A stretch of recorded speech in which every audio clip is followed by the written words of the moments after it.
Salmo 51:17. The sacrifices of God are broken spirit, a broken and a contrite heart. O God, thou wilt not despise. Ang kahimutan sa Ginoo,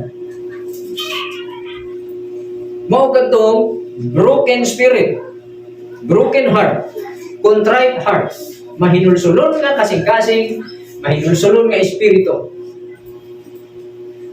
Ang istorya sa prodigal son, isubject niya, God will break us.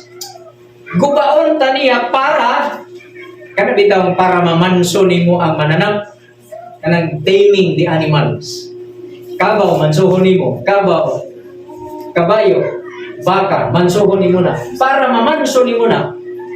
Para mo to, para mo to na sa imo, you have to break the spirit of that animal. Kinahanglan imo na siyang i-break, imo na siyang imo bang kung sa kuan anak sa imo siyang mansuhon, imo siyang disiplinahon kana. Imo siyang disiplinahon para makabalo siya nga mo tuo nimo, para mo-obey siya, para madala nimo siya. Kaya di man nimo na pwede idaro ng wa mamanso nga kabaw. Di man na nimo pwede idaro ng masugo ba nimo na ipabira sa yugo ka ng kabaw o baka nga wa mamanso. Di mo na mo bilang. Kung nakakita lang mo ana, basta kanang wa mamanso sa pagdaro taura nimo yugo, dili mapuhas kirang yugo kay gawas mo na siya, kung ganahan na siya.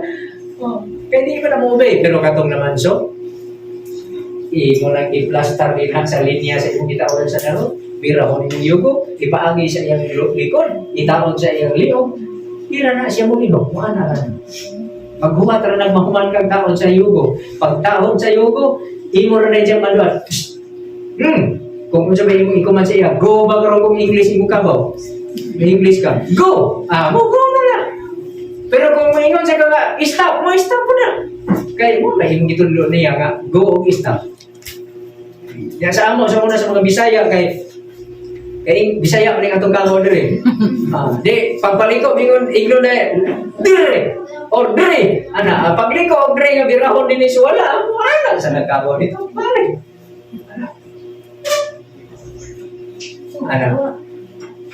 Inana ang kakahito. So, God will break us first. Gusto sa Ginoo nga i-break sa ang atong nga espiritu kay di man taga-obey.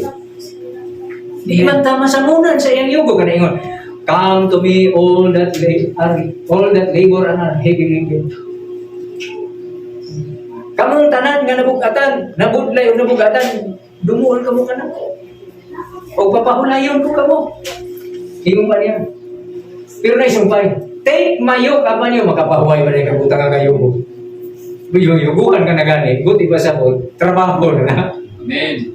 Ay harang nga ang pahuay kung tangtangos ang yugo. Di ba? Ganun. Ipagtrabaho ka niya, pero makapahuay ka diha sa iya.